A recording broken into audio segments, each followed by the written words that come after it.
mi rí bí tó sọ pé ìmọ́lẹ̀ ń borí òkùnkùn rí. Òkùnkùn ló máa ń borí ìmọ́lẹ̀. Àbọ̀rọ̀ mi ò yé yín. Lágbára Ọlọ́run máa fún wa ní ìdájọ́ òdodo, ìdájọ́ òtọ́ la máa gbà lórí ọ̀rọ̀ justice for Mohbad. Kí n tó bẹ̀rẹ̀ ọ̀rọ̀ mi. Àti yẹmi, PA mi wọ́n wà tí rubbish PA mi. Ẹlẹ́pẹ̀ nígbẹ̀yìngbẹ̀yìn PA mi ń gbé. No, PA mi ò tiẹ̀ mọ ibi tó ń jẹ́ bẹ́ẹ̀. My PA is posh. Posh. Posh. PA. Ẹ bá mi, okay, mo ní bí báyìí. Ẹ má worry. Mo kọ́kọ́ fẹ́ play nǹkankan ká tó bẹ̀rẹ̀, ká tún fetí ara wa gbọ́. Ká tó bẹ̀rẹ̀. Mo ń bọ̀. Mo ń bọ̀.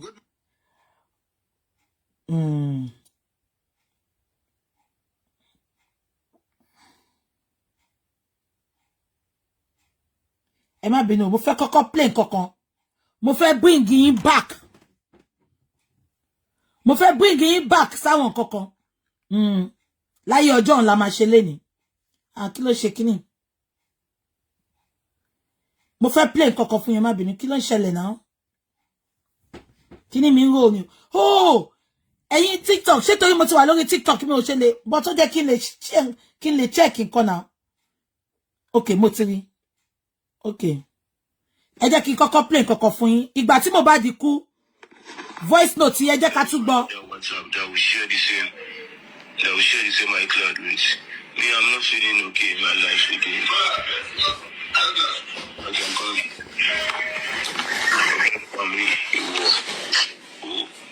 To a promise about cooling one night and I only did people laugh. I swear to my PA ń pè mí. PA. Okay, ẹ ṣe PA. Ó ti tán. Ẹ ṣá wà lórí ẹ wà lórí floor. Tí n bá sọ kẹ́ máa ṣe. PA mi kò fẹ́ gba sack letter. PA mi ṣiṣẹ́ lemọ́lemọ́ kò fẹ́ gba sack letter. Okay. Okay. Ẹ ṣe. Ẹ má gbọ́. You don't know anything. I swear you don't know anything. I swear to my living God. Me, ever since I've gone to the end of my life has been fucked up. But so many people around me show me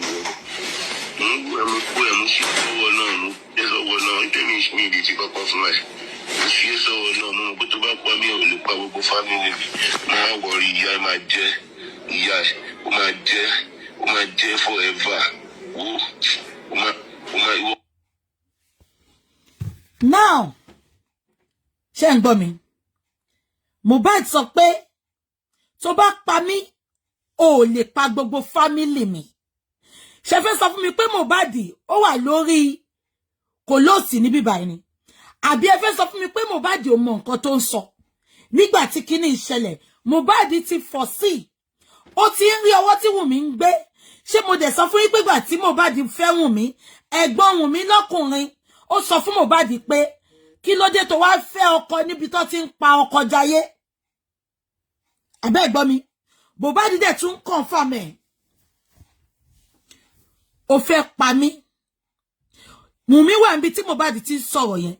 But Wumi ò challenge statement yẹn. Ọkọ àti ìyàwó ń jà. Ọkọ wa sọ pé ẹ wo gbogbo ọ̀rọ̀ tí Mohbad sọ. Wumi ò lè challenge statement yẹn. The fact pé Karimo ẹ̀gbọ́n Wumi ó sọ pé orí Mohbad ò pé ipò tí ń ya wèrè ìgbà yẹn. But ẹni tó ń ya wèrè, Wumi dákẹ́ síbẹ̀. Ọgbọ́n àyíníke tó máa ń lò. Ọgbọ́n ká fẹ́ràn sẹ́nu ká wàtì. Ọgbọ́n kan login sínú òbú ẹ̀ bí íńtánẹ́ẹ̀tì kan tún log out. Ó dákẹ́ because ó fẹ́ get nǹkan tó fẹ́ get. Ẹ jẹ́ ká máa gbọ́ lọ. I regret the life to live. One night I like to go to machine and to go cook. Go send to my wife for my regrets for the whole life. My regrets the whole life. I swear to my living God. I know you will not see anything now. You know how to go and call my mom and to make her sad, Abby. Don't worry. You think I will forget everything? Where's my order? Where's my phone? You can't. Mohbad ní Facebook love and like. Mohbad ní you think I will forget everything. Kini everything tí Mohbad sọ yẹn, kí ló entails? Ó entails bí Wumi ṣe ń do ọba bó ṣe ń do Sam Larry. Ó entails bí gbogbo àwọn tó wà ní Malian House bó ṣe ti do pa. Ó entails bó ṣe gbé ọmọ àlè wá sínú ilé Mohbad. Ó entails a lot of things. Am I communicating? You think I will forget everything? Kí ni Mohbad mean by everything? Ojú Mohbad ti rí ńbẹ̀ yẹn. Ṣùgbọ́n okùn ìdè tó fi dé mọ́lẹ̀. Ìṣọ́tọ̀ ti kàn mọ́ létí pé kó má gbọ́ nǹkan tí àwọn èèyàn àwọn bàbá ẹ̀ bá ń sọ àbáwọn tó bá ń bá sòótọ́ kó má gbọ́. Wọ́n ti kan ìṣó yẹn mọ́ létí. Mohbad ń rí nǹkan tó ń ṣẹlẹ̀ ṣùgbọ́n kò ní agbára láti kúrò ńbẹ̀. Tó jẹ́ pé tó bá ti wá rí bàbá ẹ̀ tí ojú ẹ̀ bá ti kanjú bàbá ẹ̀ báyìí iyì ẹ̀ máa ń sọ. Ó máa ń sọ̀rọ̀ fún dádì ẹ̀. Ó máa ń sọ̀rọ̀ fún ìbùkún ẹ̀gbọ́n Mohbad. Am I communicating? Kí ni everything tí Mohbad ń sọ pé you think I will forget? Wumi, ìwọ ò ṣe bá wa gbé everything tí Mohbad sọ pé you think I will forget yẹn. Ó ṣe gbé jáde níjọ́ Valentine. Ó wá lọ ń gbé photo. Lọ fi photo yẹn sínú album yàlá ìyá ẹ̀. Kí wà tí ìyá Mohbad kẹ́ máa jọ fi jẹun. Ẹ jẹ́ kí n máa play lọ. Talk. Where's my other phone? Where's my phone now? Talk now. It is not your phone. My souls are dead. Shetiri nǹkan tí mo establish sin. Where is my other's phone? It is not your phone. My stuff are there. Ṣé ipa establish nǹkan kan bẹ́ẹ̀? Kí ló mú Wumi tóun àti Mohbad jọ ń lo phone so that she can control his life. So that she can control his movement. So that she can control his money. Mo sọ fún yín pé for years nínú ilé Malian House. Àfi tí Naira Marley tó bá fẹ́ jẹ́ kí Ọlọ́run kọ ìdí àìmọ́ ṣe sí. Àfi tí Naira Marley tó bá fẹ́ jẹ́ kí Allah tó ń ké pè ní ẹ̀ẹ̀márùn-ún lójúmọ́ kó kọ ìdí àìmọ́ ṣe sí. Ní òní bọ́ta wá sọ pé gbogbo ọjọ́ tó ti ń sanwó sínú àkáǹtì Mohbad, àkáǹtì ìyá Wùnmí àti àbúrò ìyá Wùnmí, ìyá Túndé, inú àkáǹtì yẹn ni owó Mohbad ń lọ. For years, ìgbà tó yá ni Naira Marley pé bàbá, ipe òun ò ríru eléyìí. Ọmọ yín ò ní àkáǹtì ìyá ìyàwó ẹ̀ àti ẹ̀gbọ́n ìyá ìyàwó ẹ̀ lòun ń san owó sí. Kò jẹ́ kó rí bẹ́ẹ̀, ẹ sọ fọ́mọ yín kó lọ ṣí àkáǹtì tiẹ̀. Facebook are not loving and liking. Ẹ jẹ́ kí n máa play lọ. Other phone, yes. Let me open the phone. Let's prepare the phone. Where is my other phone? Where is my old WhatsApp?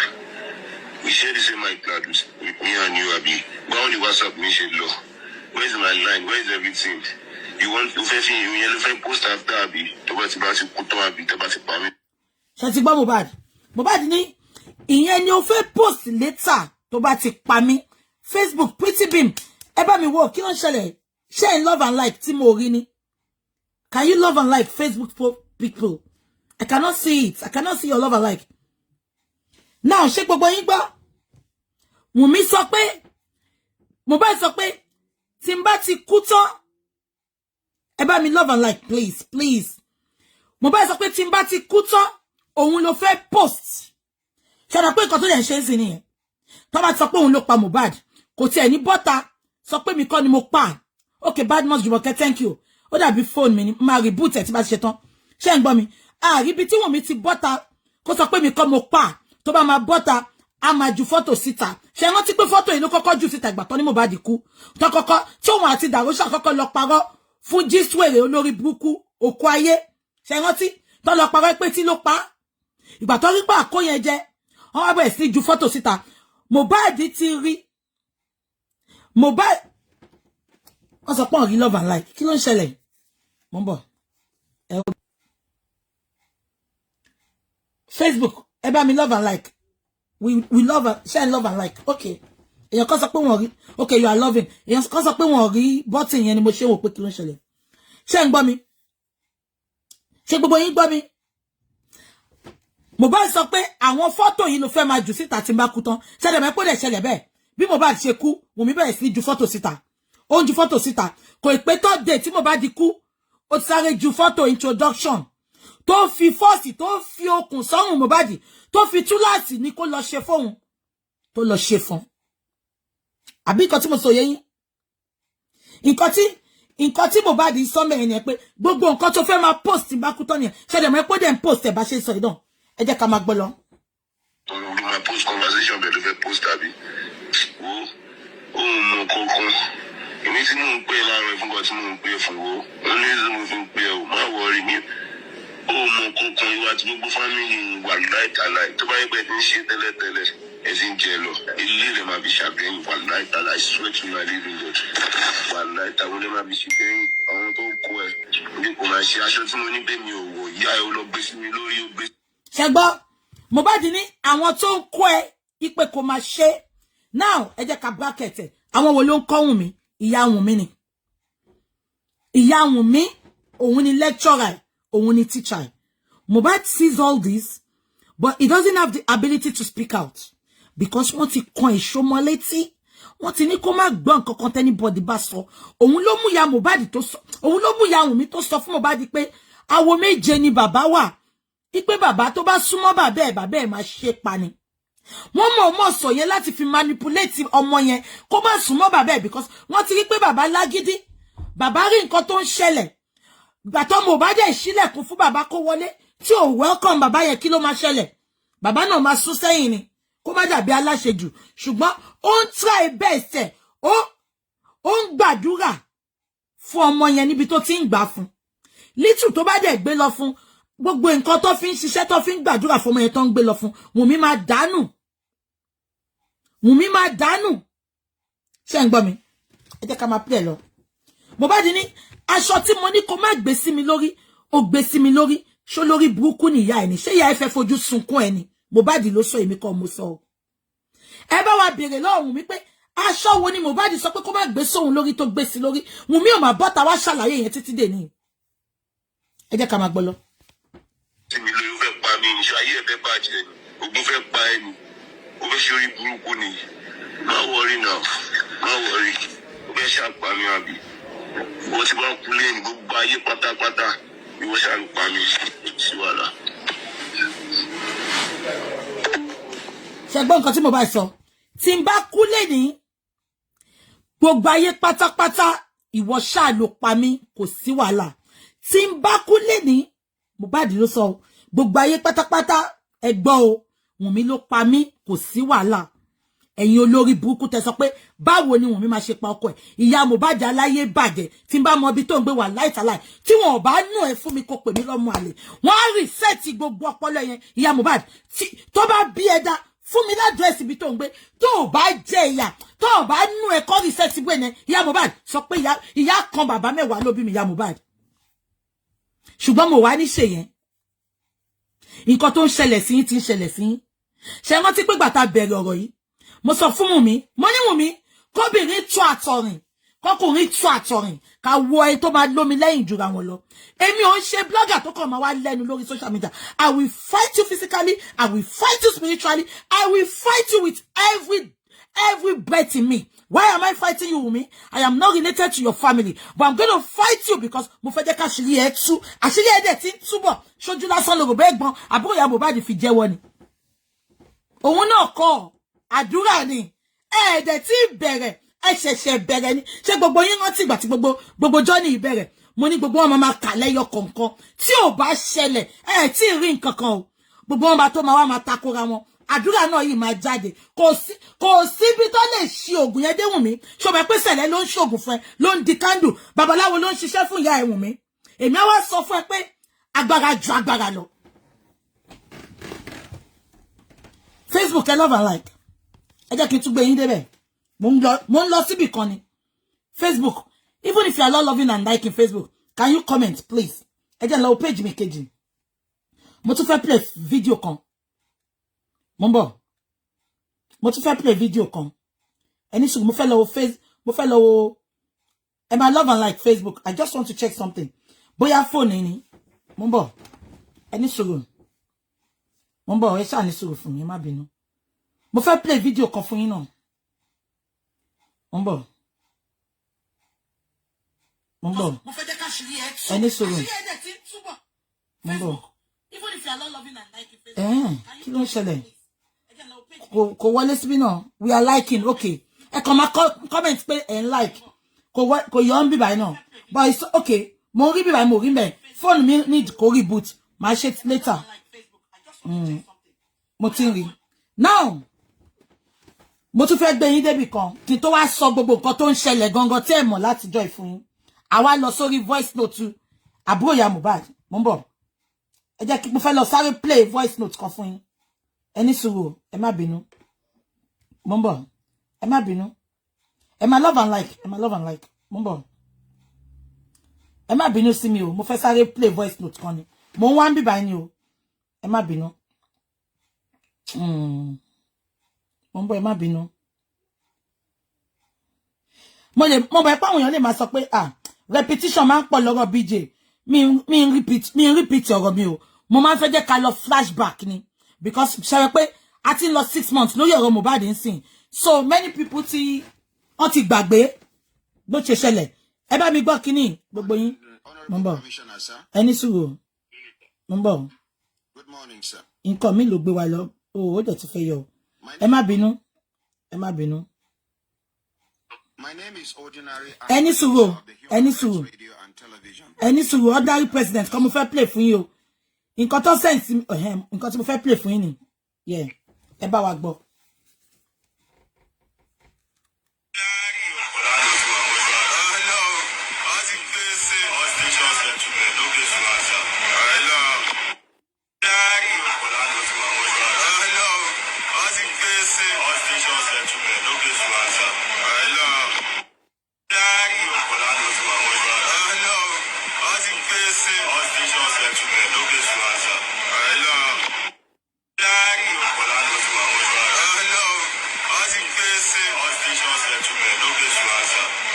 Sam Larry ló ń sọ̀rọ̀ yẹn bọ̀dá mi abẹ́gbọ́n mi dẹ̀ ló sọ wọ́n ti gbé fún Ọlọ́run no settlement no case to answer now I want to mo fẹ́ commenting mo fẹ́ kà nǹkan kan fún yín ẹ bá mi tẹ́tí o ṣé gbogbo yín rántí pé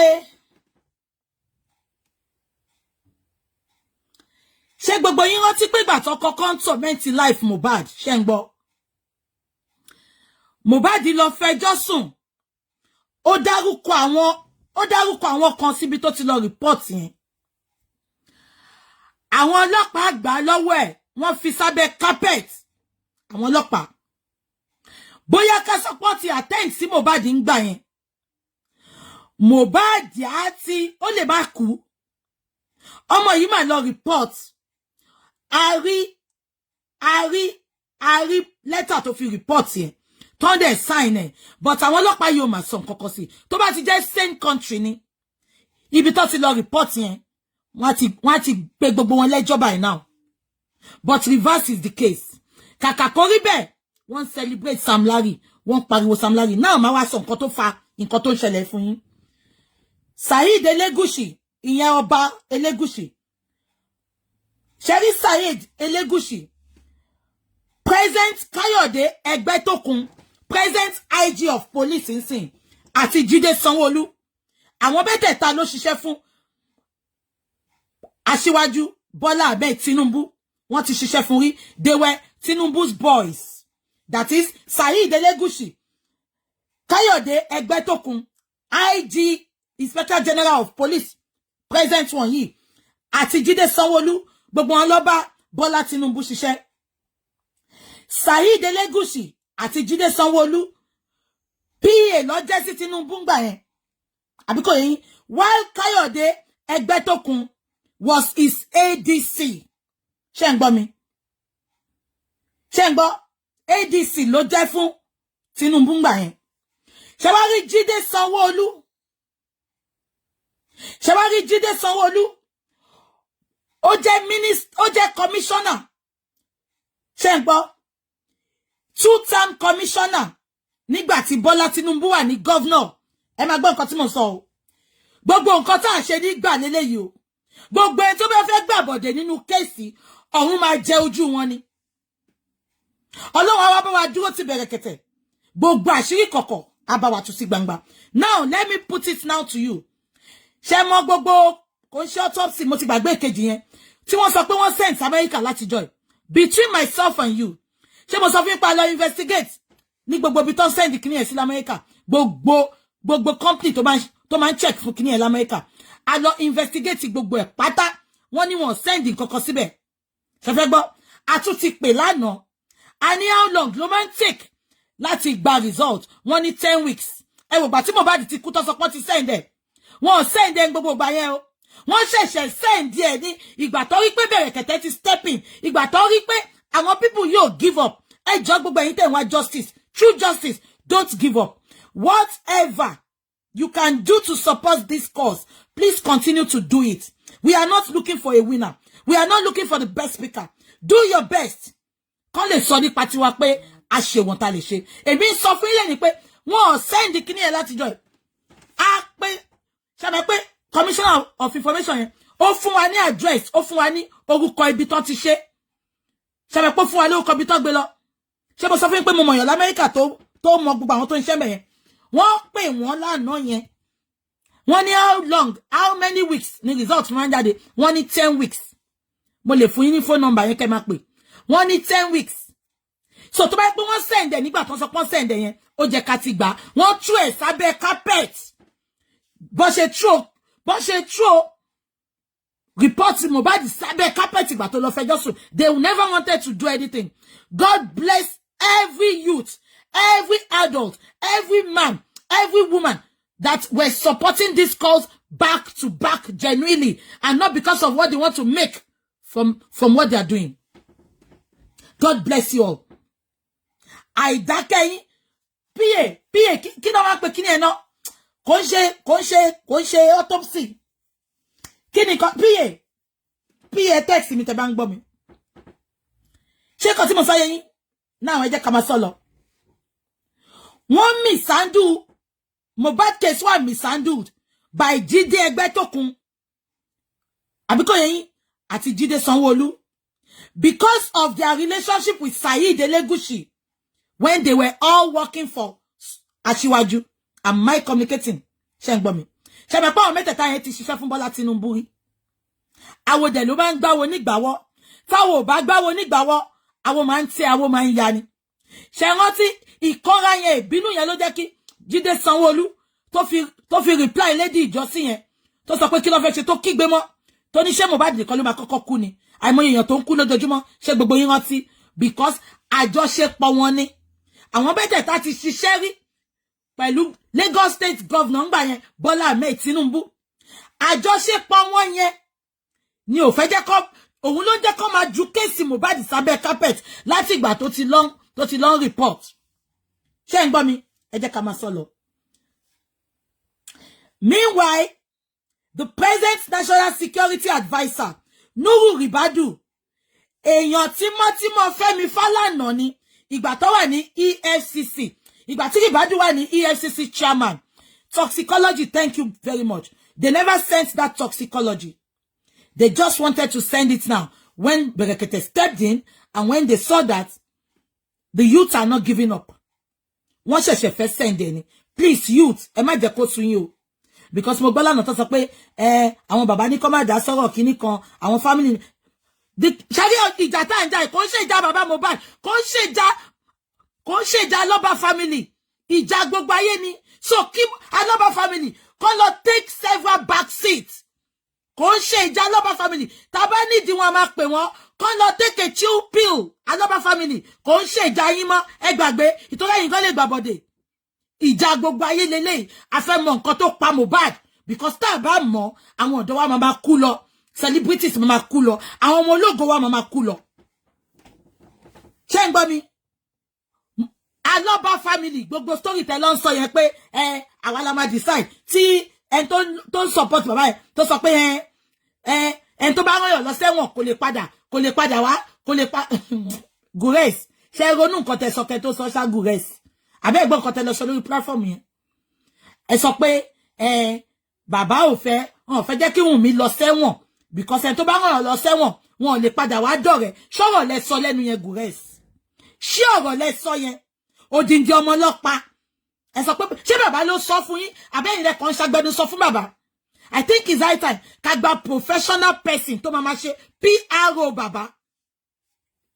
Because you can't just go on different platforms and just be talking, saying you are representing Baba. You are not representing Baba. You just want to talk. You just want to talk. Because at the end of the day, báwo lẹ ṣe máa sọ pé, Baba, tó bá rán yàn lọ kó lọ sẹ́wọ̀n, tó bá rán yàn kó lọ sẹ́wọ̀n, wọ́n lè padà dọ̀rẹ́. At the detriment of the death of his son, ṣe fẹ́ gbọ́, gbogbo Aloba family kò káyé. Bá máa bá bẹ́ẹ̀ kẹ̀tẹ̀ sọ̀rọ̀. Àwo, bá di ká bá jà sí tí yín lẹ sọ yẹn. Ìjà, ẹ̀yin ò ṣe dá jà ìgbà tó ń jà. Ṣe ní ká má jà sí ngbà. Ṣe dá máa jà. Rí jà, lè dá jà náà. Tí ó bá ń ṣàwà gbogbo wa ta support yín àtọlọ́run. Lè dá jà náà. Lè dá jà. So gbogbo pé kẹ́ sọ pé àwọn káwọn èèyàn má dá sí. Ti ṣí, wọ́n ti kàn ṣọ́mẹ́tì tí yín náà. You cannot say it. Àti débi tójú ogun wà ńsìn. We cannot give up. We are fighting with everything we've got. Ṣé ń gbọ́ mi? Gbogbo ìjà yìí, gbogbo ayé mi ni máa fi jà. Tí gbogbo adé máa wá celebrate victory. Abẹ́ gbọ́ mi. A máa celebrate victory. A máa yọ ayọ̀ ìṣẹ́gun lórí Wumi àtàwọn olórí burúkú tó ń support ẹ̀ because òun ló pa Mohbad. Ẹ jẹ́ kí n máa sọ lọ. Meanwhile, Ribadu náà ọ̀rẹ́ Fẹ́mi Fálànà ni. Ìgbà tán tí Ribadu tó wà ní EFCC ṣé ń gbọ́ mi. Now, mo ń bọ̀. Ṣé rí CP yẹn, òun ló mess up investigation yẹn. Ṣé ń gbọ́? He messed up the investigation. He was promoted to AIG Alagbon. Ṣé ń gbọ́? AIG Alagbon. He was promoted there. So, àdúrà wá ń sìn ni pé kán bá wa gbé ẹjọ́ yẹn. Kán gbé lọ s'Abuja. Tán bá gbé lọ s'Abuja náà o. Wọ́n bá tẹ̀ bá gbé lọ s'Abuja anyway. Àlàlà. Gbogbo ayé ló ń wò wá báyìí. Gbogbo ìlú ló ń wò wá. Àṣírí tẹni kó má tú yẹn. Ẹsẹ̀ yín ti wá ń tà. Fùrọ̀ yín ti wá ń tà. Kò sí nǹkan tẹ́ lè fi cover ẹ̀. Mo ń bọ̀. Kò sí nǹkan tẹ́ lè fi cover ẹ̀. You know what? I know I'm not going to call your name, Shengbo, but you don't need to just come out and say it. Neither. Better you don't go on any platform to talk. Just keep quiet. Because many people don't understand what is happening. Please. Ṣé kò tí mo sọ yé gbogbo yín? Now, ẹ wá bá mi mú yẹn sí ọwọ́ sí yín. So, gbogbo nǹkan tó ń ṣẹlẹ̀. Ìgbà tí Mohbad ń bọ̀. Mo ń bọ̀. Block. Ṣé kò tí mo sọ yé yín? Gbogbo nǹkan tó ń ṣẹlẹ̀ nìyẹn. Ìgbà tí Mohbad kọ́kọ́ lọ fẹjọ́ sùn. Tó tú o. Kí lẹ máa ń pè kí lẹ náà? Kí ni tẹ máa ń kọ fún yàn yẹn? Tí Mohbad kọ́kọ́ kọ yẹn. Ẹ rán mi létí ẹ̀mí ìrántí ẹ̀. Ṣé ń gbọ́ mi? Nǹkan tó ṣe tú ẹ̀ sábẹ́ carpet nìyẹn. Ṣé ń gbọ́ mi? Because ọwọ́ ti kan wọ́. Gbogbo wọn mọra wọn rí. Wọ́n ti jọ ṣiṣẹ́ pọ̀ rí. Wọ́n dẹ̀ ti lọ bára wọn. Àwo ní ń gbáwo nígbàwọ́. Táwo bá gbáwo nígbàwọ́. Àwa àti àwa ya. Òun ló mú Wùmí. Tó jẹ́ pé Wùmí ni prime suspect. Òun ló wà pẹ̀lú Mohbad. Petition, thank you, Sister Valerie. Òun ló wà pẹ̀lú Mohbad. Ìgbà tó lọ sí Ìkòròdú. Òun ló bá padà sílé. Wùmí dẹ̀ yìí rìn. Wùmí has the effrontery láti máa lóhun ń sú àwọn tó ń wá justice Mohbad. Wùmí ìṣẹ̀dá ò ní ṣe rere láyé. Àdàbí tó bá mọ̀ nǹkan tó pa Mohbad. You are next on the line, Wùmí. You will come out and confess. I swear with my living God. Wùmí, tí ò bá ṣẹlẹ̀, bọ́sítà, mo fún ẹ láyè, bọ́sítà kò ṣe ṣó kò bú mi. Because Anthony Liam ọwọ́ Mohbad, ó sọ fún kó farabalẹ̀. Ojoojúmọ́ ló lọ ń kébà. Ó ní farabalẹ̀. Àyà yẹn ló kó tó fi fight against justice for Mohbad and not fronting justice for Mohbad. She is fighting against that cause instead of her to be fighting for the cause. Olórí burúkú wá lóhun ṣe Valentine. Ó wá ń put video up. Do you think abomo ti yawe aboko ti da orí ọmọ ẹrú ni? Ṣé ọmọ yẹn ó ti fòbó ẹ̀ ṣe tutù? Ó ti fòbó ẹ̀ ṣe tutù káàkiri gbogbo ayé ni. A sọ pé kí ló pa Mohbad? Òun gbé fídíò. A tẹ̀ jẹ́ fídíò tó bá Mohbad ṣe Valentine. Ó bá ṣe Valentine rí náà. àfin ló ti lọ ń ṣe tó lórí àgbà bá ti travel olórí burúkú apọkọjáyé ìwọ tó ń fight against justice for Mohbad ìwọ ló wá ń bọ́tà ló ń ṣe I miss you this Valentine we would have been together. Were you ever together with that boy? You never loved him. You loved this morning. And you had a plan. They put you inside of that boy's life to kill him. And you succeeded. But who can succeed in you? Ìwọ náà máa kú tẹ̀lé ni. Mo sọ́lé ni o máa kú tẹ̀lé Mohbad ni. Èmi ṣọ́ráyà àwọn tí mo ṣe àyà ni mo fi sọ yan mi. O máa kú tẹ̀lé Mohbad ni. Ẹ jẹ́ ká máa sọ. Now, exactly, the case is for the world and it's not for Aloba's family. Can fucking take several seats. Ẹ̀yin Aloba's family. Need you. Tí bẹ́ẹ̀ kẹ́tẹ́ bá need you á pè yín. Èmi ò kó yín jẹ o. Ṣé rí pé mi ń gbé yín wá sórí platform mi. Because it's not about you all again, Aloba's family. It is about the world. The world. Because tó bá kàn ṣe sétí gbogbo yín, ìṣó tó kàn sétí yẹn, wọ́n lè kàn sétí gbogbo wa, kò lè ràn gbogbo wa. Bí èmi sì kó ràn mí. Ẹ jẹ́ kí mo fẹ́ play nǹkan kan sìn kẹ́gbọ́. Now,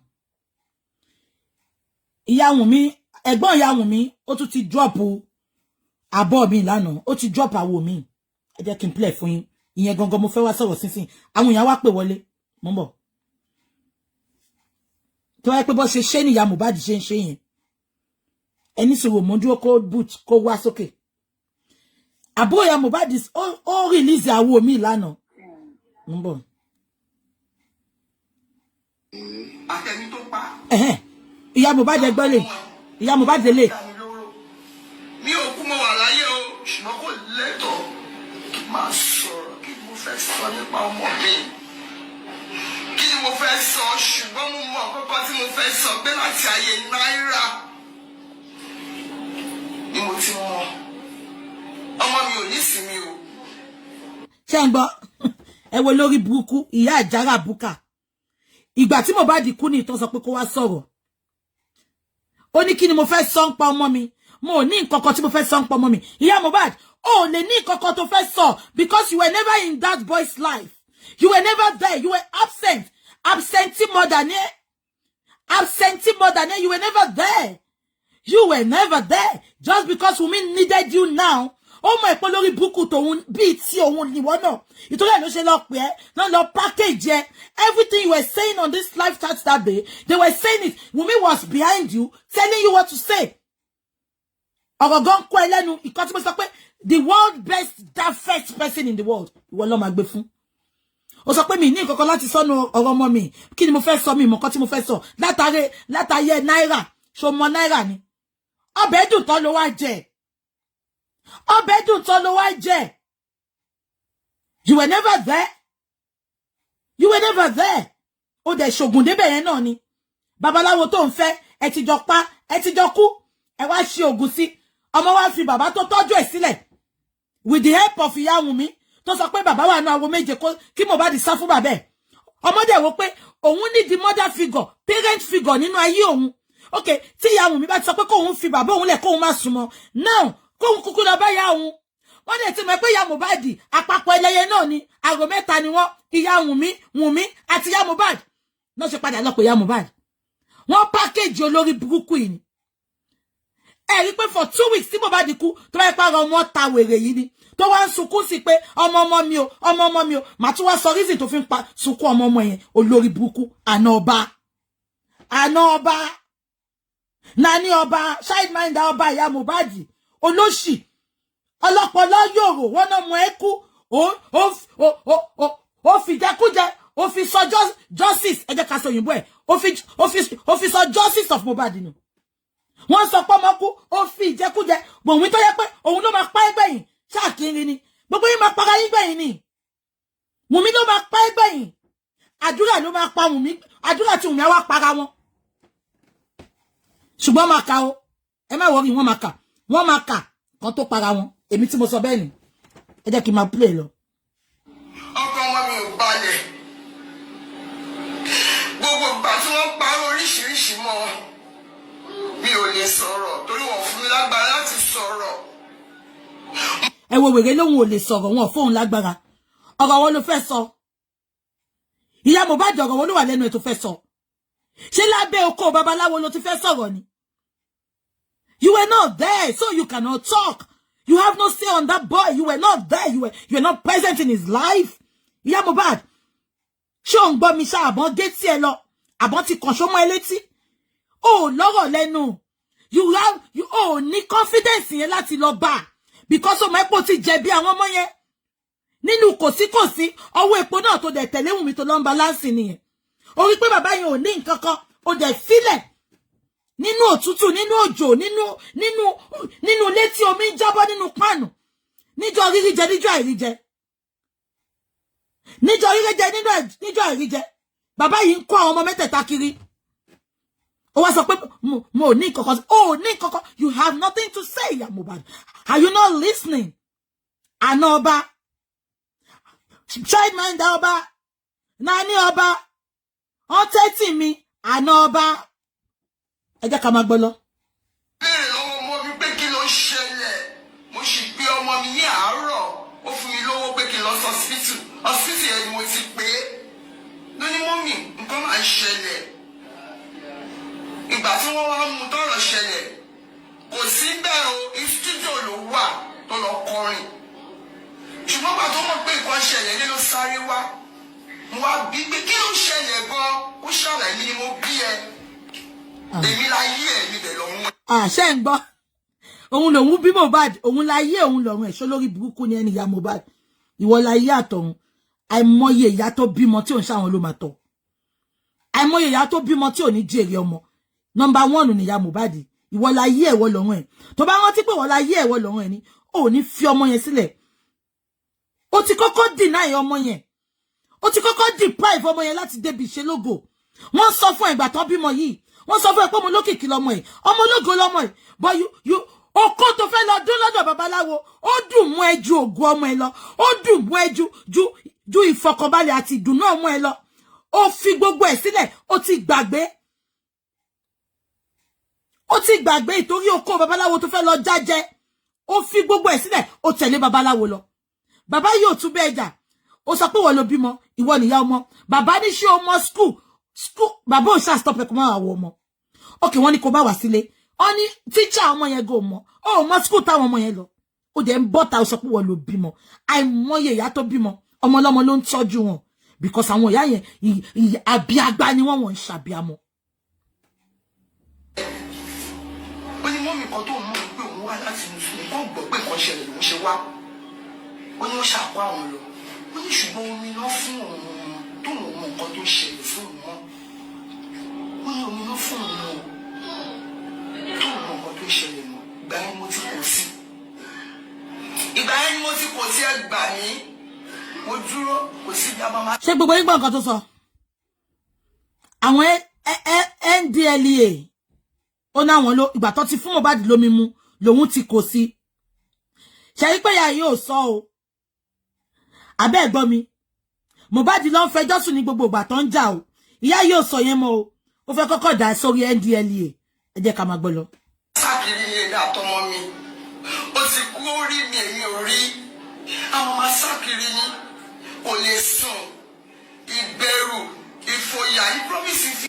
Ṣé ń gbọ́? Nǹkan tí Wùmí sọ náà nìyàn. Ṣé rántí pé Wùmí náà sọ pé àwọn ò gbé Mohbad lọ sí hospital because Mohbad máa ń bẹ̀rù àwọn Malian kó má wá attack ẹ̀. Gbé Mohbad lọ sí hospital ṣùgbọ́n Mohbad lè lọ ṣeré nígbẹ̀rígbẹ̀ ní Kòròdú tó jẹ́ pé kò sí protection bẹ́ẹ̀ kò sí security bẹ́ẹ̀ tó bá yìnbọn fọmọ yẹn látọ̀kànjọ́ yẹn kan Wùmí sórí ìwà àtìyá Mohbad pé ṣá. Ṣé ẹ mọ̀ you have no memory. Only a good liar must have a very good memory. Wùmí reverses the case. Wọ́n ti fòkó, wọ́n ti fi fọ́ gbogbo memory ẹ lọ. Ọpọlọ ti yòrò. The only thing tó ń ronú sí ni pé bí ọba lọ́la ṣe máa lọ sáàfin. Abẹ́ ẹ̀gbọ́n mi ni. Ẹ sọ pé Mohbad bẹ̀rù kò lè jáde. Wùmí sọ pé torí ẹ̀ ni kò ṣe lọ hospital. Yet Wùmí bà CCTV jẹ́. Ó sọ pé CCTV ò ṣiṣẹ́. Ṣé ẹni tó ń bẹ̀rù ni ò ní jẹ́ kí gbogbo security inú ilé ẹ̀ máa ṣiṣẹ́. Ṣé ẹni tó ń bẹ̀rù kò lọ kọrin ní Lẹ́kì o, kò lọ kọrin ní Victoria Island o, kò lọ kọrin ní Ìkòyí o, kò lọ kọrin ní Parkview Ìkòyí o. Ó wá lọ sí gbẹ̀rígbẹ̀ níbi táwọn oníkù gbẹ̀ngbẹ̀gbẹ̀ yẹn ìyẹn tó dàbí tó dàbí bambú bàálù chief priest tó gbé lọ síbẹ̀ yẹn tí ó ní kò sí security ẹyọ kọ̀ọ̀kan bẹ̀ yẹn Mohbad ò bẹ̀rù láti lọ bẹ̀ yẹn ìyá Wùnmí ìyá Mohbad ọmọ ẹ tó sì dàbí ti tòlótòló yẹn tòlótòló tó ń yàgbẹ́ wo ọmọ slice ẹ̀ fún ẹ̀ tó bá yá ni ẹ jẹ́ ká máa sọ lọ. àyà jíjá ti pọ̀ jù tó bá yẹ kó lọ sí ṣòmí kan kò ní lè lọ.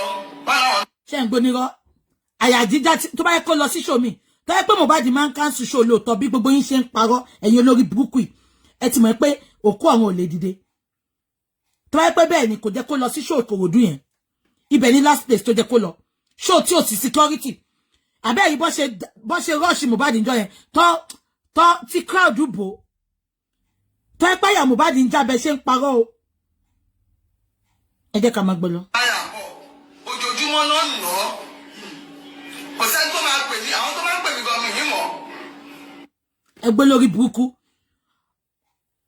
Ọlọ́run máa take glory ẹ̀ ní lágbára Ọlọ́run ó ní àwọn èèyàn máa ń pè òun pójoojúmọ́ lọ́nà ta ló mọ nọ́mbà ẹ̀ kí ló tí wọ́n máa ń gbé ké feeling funky kí ló máa ń ṣe ìyá Mohbad tó máa ń fìlẹ̀ ara ẹ̀ nà pójoojúmọ́ ló ń pè mí pọ́ ń nà ọmọ mi ta ló pè ẹ́ ta ló ní nọ́mbà ẹ̀ as a matter of fact to Malian's house to people around you you are a dead woman ó ti kú orí pé gbogbo sọ pé ó ti kú gbà tí tọ́rọ̀ Mohbad ṣẹlẹ̀ abẹ́rẹ́ tó ń pàtàkì ara ẹ̀ ọ máa ń pè mí ojoojúmọ́ lọ máa ń pè mí pọ́ ń nà ọmọ mi ta ló mú ẹ rí absentee mother ní ẹ̀ ó gbọ́ nǹkan táwọn tó bá Mohbad ṣe kékeré ń Ìkòròdú sọ ni wọ́n ní àwọn tẹ̀rù bí ìyá ẹ̀ ti kú ipe step mother làwọn máa ń pè ní màmá ẹ̀ abẹ́ ìgbọ́wèrè ni ojoojúmọ́ lọ máa ń pè mí lọ máa ń fẹjọ́ sùn mí pé wọn ò jẹ́ kọ́mọ mi gbádùn ta ló mú ẹ ìyá Mohbad nobody knows you thank God for Mohbad's death èmi mú ẹ ni nobody knows you because you are an absentee mother in the life of your child you are a walking corpse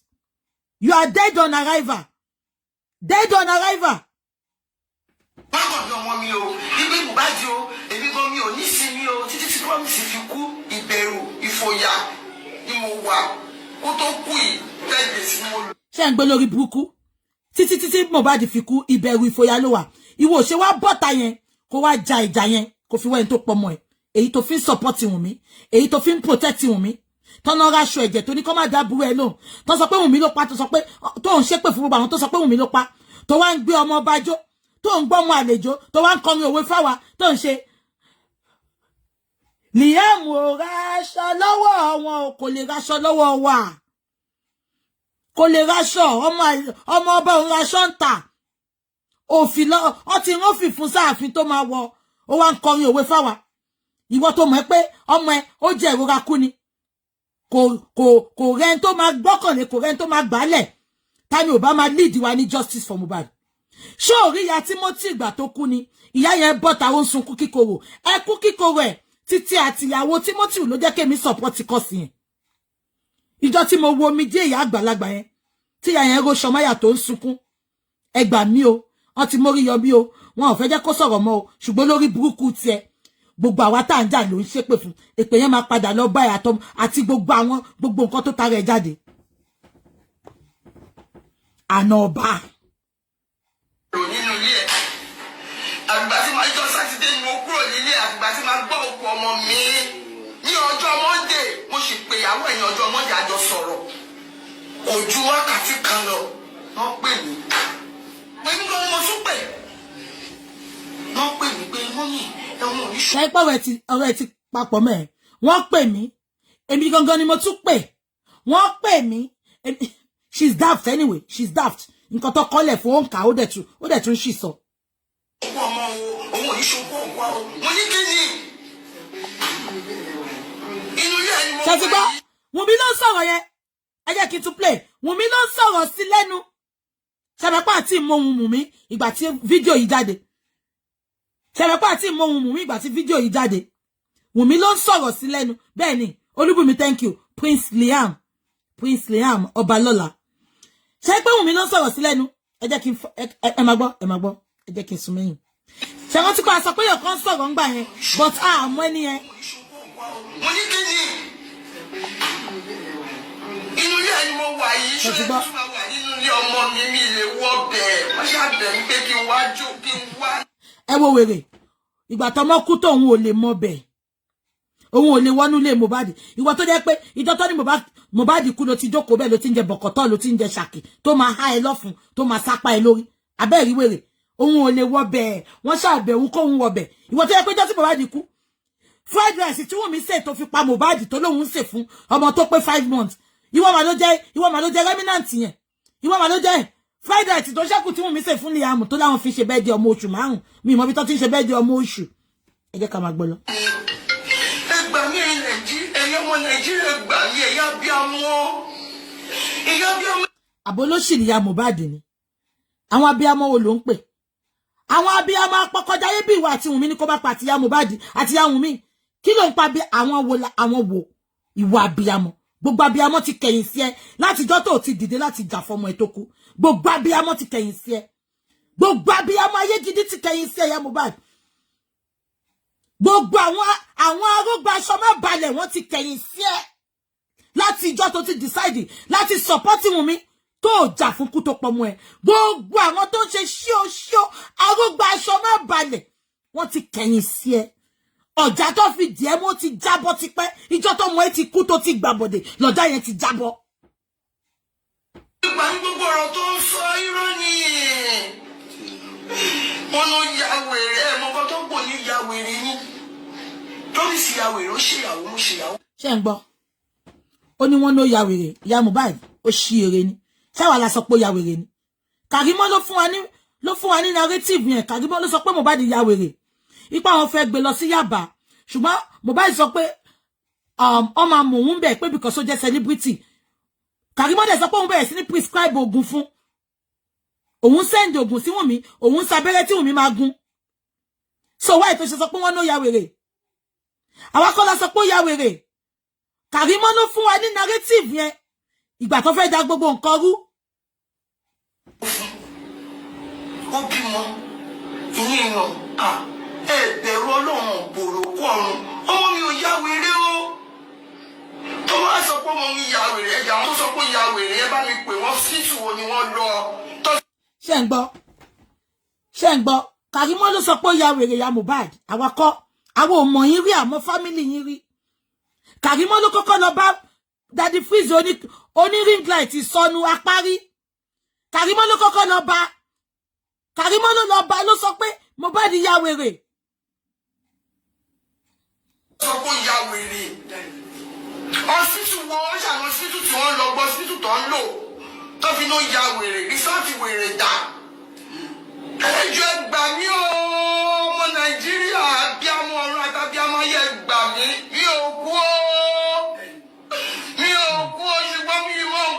Ìyá Mohbad olóòkú kò kúkú wá bẹ́tà kò kú ká mọ̀ pé a máa dúró ìṣẹ́jú 5 fún ẹ bá ṣe wá justice fún Mohbad láàárọ̀ ìbáyìí olóòkú ìwọ òkú èèyàn òkú ìwọ tó ti ń rùn láìkú òbú kọ́dé òun dé ìwọ òkú ó ti kú ìjọ tó ti ta birthright ẹ fún Wùmí ló ti kú ìjọ tó ti support Wùmí tó dẹ̀ mọ́ pé òun ló pa Mohbad ìjọ yẹn ló ti kú Ìyá Mohbad ó ti kú tipẹ́ as a matter of fact ìjọ tó ti dá ọmọ mẹ́ta sílẹ̀ fún bàbá oníbàbá ìjọ yẹn ló ti kú ó wá rí bàbá sí pé bàbá wọ skinny jeans bàbá wọ white shirt bàbá wọ trainers ó wá ń ṣe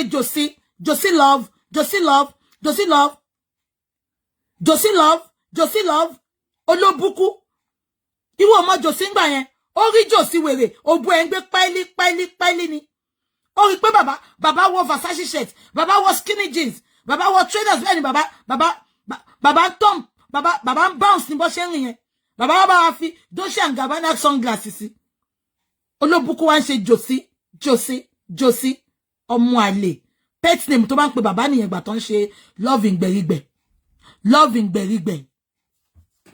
pet name tó fún bàbá nìyẹn Josie ìgbà tí wọ́n ṣe love ìgbẹ̀rígbẹ̀ wèrè wá ó flashback ó wá ń ṣe Josie wọ́n ń pè mí láṣẹ́wó wọ́n ń pè mí láṣẹ́ ìwà tí wọ́n mi ẹ jẹ́ ká wá.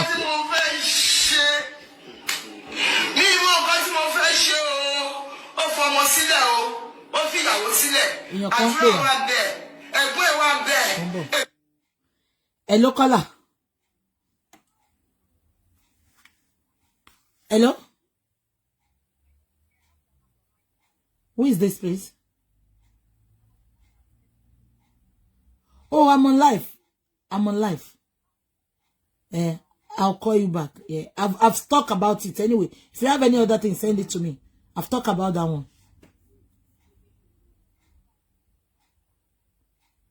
Okay. No, send it. Text it to me. Text it to me, please. Because I'm on live. I can't talk now. Send it to me. And if you want me to talk about it, I'll talk about it now. Or if not, I'll call you back. Do you want me to call you back? But you still need to text me and send me voice notes. Because I can't store everything on my head. And I don't like writing things down. Yeah. I'll call you back. Thank you, ma. Bye, ma. Yeah. Okay, thank you. Mumbo Esha ni suru. Ah. Ati so Iya Mohbad nu. Mi ò kó ẹgbà mi ìríyàwó mi ìrí ọmọ. Ẹ ṣàánú mi. Ẹ wá. Ṣé gbọ́ nǹkan tó sọ? Ẹgbà mi ìríyàwó mi ìrí ọmọ. Gbà fín lọ kó lọ bá yàwó ńbẹ̀ kó lọ́wọ́ mọ́ ńbẹ̀. Gbà fín lọ. Gbà fín lọ kó lọ wo yàwó àtọmọ ńbẹ̀. Gbà fín lọ. Abolórí burúkú ni Iya Mohbad. Kí ló tó wá sí orí íńtánẹ́ẹ̀tì tó sọ pé mo rí yàwó òun ọmọ. Ṣé bó ti ń ṣe nání nsìn? Wọ́n fún ẹni boys cutter láàfin. Ìyá ọba. Ìyá ọba. Ìyá ọba dà. Wọ́n wà ń yẹ̀wù. Ìyá ọba.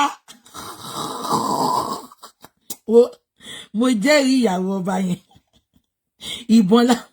Ìbọn la fi pa gbogbo yín náà fi ni. Ìyá ọba. Ráìbà ìgan ṣe ó ṣe é tì. Ìwọ báwo? Ìwọ Sàárà. Wumi. Ìwọ Sàárà. Mo lè bẹ́ẹ̀tì gan. Tó bá lọ ṣe DNA gan. Ọba gan kékeré ni spam ọba nínú òbò Wumi. Nínú ara ọmọ tó gbé dání yẹn. Bàbá mẹ́wàá ìyá kan ló bí ọmọ yẹn. Mo lè bẹ́ẹ̀tì ayé mi. Ọkọ̀ fẹ́ lẹ̀ mọ́ba lára ni torí wò pé ọmọ yẹn fẹ́ dó. Ó fẹ́ dé adé tí. Lẹ́ǹbẹ̀. Olo. Ṣé rí Bẹ̀rẹ̀kẹ̀tẹ̀? Another vibe ní Bẹ̀rẹ̀kẹ̀tẹ̀ yẹn. Lẹ́ǹbẹ̀. Ó dàbí ṣé Iya Mohbad Bẹ̀rẹ̀kẹ̀tẹ̀ la máa tà fún. Ṣé Bẹ̀rẹ̀kẹ̀tẹ̀ ti máa rí? Bẹ̀rẹ̀kẹ̀tẹ̀ la máa tà ṣé Iya Mohbad fún. Lẹ́ǹbẹ̀. Bẹ̀rẹ̀kẹ̀tẹ̀ onírọ̀rùn wọ̀ lọ. Bẹ̀rẹ̀kẹ̀tẹ̀ 7 is shaking. Kí ni ẹ máa pa mí lẹ́yìn gan? Lẹ́ǹbẹ̀. Ọlọ́run kọjọ máa gbọ́n sí ara wọn. Bẹ̀rẹ̀kẹ̀tẹ̀ àti Iya Mohbad. Ó lò. Àbẹ́ ẹ̀gbọ́n ìyá ọba. Mi ìríyàwó mo rọ́ wọn. Ṣodé lẹ́kí tán jẹ́ kó wọlé ni. Iya Mohbad yìí. Ọlọ́run kò jẹ́ kó wọn. Ohun àtàntírá mọ́ta. God please take Iya Mohbad and Wumi and give us Mohbad. Lẹ́ǹbẹ̀. Olólo. Where you dey vamoose from? Iya Mohbad. Ó jẹ́ lọ máa jókòó sínú kọ́ọ̀tù àṣìpa Bẹ̀rẹ̀kẹ̀tẹ̀ láàárọ̀ kó lè wá kọ́ òyìnbó. Bàbá Mohbad gbọ́ òyìnbó gan. Ó gbọ́ bàbá Mohbad ń sìn. Fọ̀nẹ́ ni bàbá Mohbad fi ń sọ òyìnbó. Kí wọ́n lọ máa jókòó sí kọ́ọ̀tù àṣìpa l'Ábùjá. Lẹ́ǹbẹ̀. Ẹ jẹ́ ká máa kọ́ lọ. Bí ọmọ ṣe ń ṣe. Ẹ gbà mí, ẹ ṣàánú mi. Ìyálóde ọba. Mo ti ní kọ́ bá yín get kíní yẹn o. Wọ́n bá yín send. Tó bá ti send máa pé ìkẹ́ wá gbà. Mo ra fún yín ni. Báwo ara ẹ̀? Ìlú parọ́ fún yín o. Ó ti kú báyìí. Kò sẹ́ni tó lè mi àti yín. Ṣùgbọ́n náà gbogbo wa tó dá ìní àti yín. Ibi tí promise ń lọ. Mò ń lọ síbẹ̀ o. Wọ́n tó ti débẹ̀. Pátápátá là ń lọ síbẹ̀. Ẹ jẹ́ ká bẹ̀rù o. Gbogbo ẹ̀yin tẹ́ ń sọ̀rọ̀. Ẹ bẹ̀rù Ọlọ́run kẹ̀jẹ̀ bẹ̀rù òkú. Iya Mohbad yìí Ọlọ́run bàbá Mohbad ṣóòrù ṣé ilé ijó lẹ ti gbé Iya Mohbad ni bàbá Mohbad ẹ bá kó bàbá Mohbad sórí fóònù ṣé ilé ijó ló ti rí Iya Mohbad ni àbígbà ẹ mọ àwọn tó máa ń sọ pé aboyún òkè rìn lóhùn yẹn àbẹ́gbọ̀ Ọlọ́run ń wò yín. Ìyá Mohbad ó máa ń fi nǹkan pẹ̀lú ara ẹ̀. Ìyá Mohbad ẹ bó ṣe rí. Ó ti san ransom. Mo sọ fún yín. Kí Wùnmí tó máa kówó fún. Kò sẹ́ni tó ka ọ̀rọ̀ ẹ̀kún nínú ilé wọn. Because wọ́n ti rí pé investor ẹ̀ ni. Ṣé mo sọ fún yín lánàá? Big Mommy ló ń pè sìn. Ó ti kúnlé babaláwo tó ń fẹ́ yẹn. Ó ń kówó fún wọn nínú ilé wọn nísìn. Big Mommy ló ń pè Ìyá Mohbad nísìn. Big Mommy. Ó náwó yẹn gidi gan ni. Big Mommy. Ṣé mo pé 10 million tí pastor onírọ́ tuntun fẹ́ yẹ tó máa ń ṣe gbogbo nǹkan fún social media yẹn. 10 million tó fún òun lọ fún. Another owó tí minister sex toy shop tó wà àtàwọn tó ń tọ́ àti Ìyábọ̀ wá tẹ́sẹ̀ yín ò kanlẹ̀ wèrè dá sọ̀rọ̀ Mohbad Ọlọ́run ti rí pé jẹ́ ẹ̀bí ló fẹ́ wájà wọ́n yọ wèrè lórí síìtì commission minister ǹjọ́ kejì olórí burúkú kò bá wa dá sọ̀rọ̀ mọ́ ẹ̀ẹ́bẹ̀ oyoyo ẹ jẹ́ ká máa gbọ́ lọ. Ẹ̀bẹ̀ ló máa gbé promise lè yọ sí wa ní kókó yọ sí wa kó wá ṣàlàyé ọ̀rọ̀ yìí ọmọ mi ò yá wèrè. Lọ bá Kàrímọ́ kí ló ṣe ya wèrè yìí sáà la sọ pé ọmọ ya wèrè ni Kàrímọ́ ló sọ pé ọmọ ya wèrè àwa kọ́ la sọ àbúrò Kàrímọ́ dẹ̀ ló ń fídíò yẹn èyí olóṣì méjì oní black wèrè tó wọ black abaya tí ò ní head cover. Ọjọ́ yìí wọ́n tún wọ́n sọ pé wọ́n ní ìyá wèrè ó ní mental problem ẹ gbà mí ayé náírà mi mẹ́tò jẹ́ náírà ìgbà tí mo rí promise ni mo ṣẹ̀ṣẹ̀ mẹ́tò jẹ́ náírà ẹ gbà mí o. O lè mọ̀ ṣé o ní tẹlifíṣàn ni tẹlifíṣàn tó wà ní babaláwo ṣe bẹ́ẹ̀ ti sọ di dining table ẹ ti máa tẹlifíṣàn tó máa ń sún tó máa bàbá jẹsẹ ní tẹlifíṣàn yẹn wọ́n máa fà tẹlifíṣàn wà nú báyìí wọ́n máa fà ó ní kọ́bọ̀dù báyìí ẹ ti mọ̀ tẹlifíṣàn yẹn o lè mọ̀ ń sọ̀rọ̀ kọ̀ǹpútà ìjọ ń sọ̀rọ̀ tẹlifíṣàn bàbá jẹsẹ.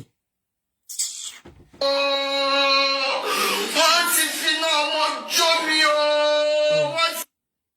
ṣẹ́gi pé nǹkan tó sọ ló ń ṣẹlẹ̀ yìí wọ́n ti fi iná ọmọ jóun iná ọmọ yẹn dẹ̀ ti ń jó lọ́wọ́lọ́wọ́ ó dẹ̀ máa jó kan ashes ní bó ṣe wà yẹn ó máa jó Ìyá Mohbad kan eru ni because ó ti gbà bọ̀dẹ̀ ó ti gbà bẹ̀ tẹ́lẹ̀ ṣẹ́gi pé òun gangan ló ṣépè fúnra ẹ̀ wọ́n ti fi iná ọmọ jóun Ọlọ́run dẹ̀ ti bá wa fi àmì sí iná ọmọ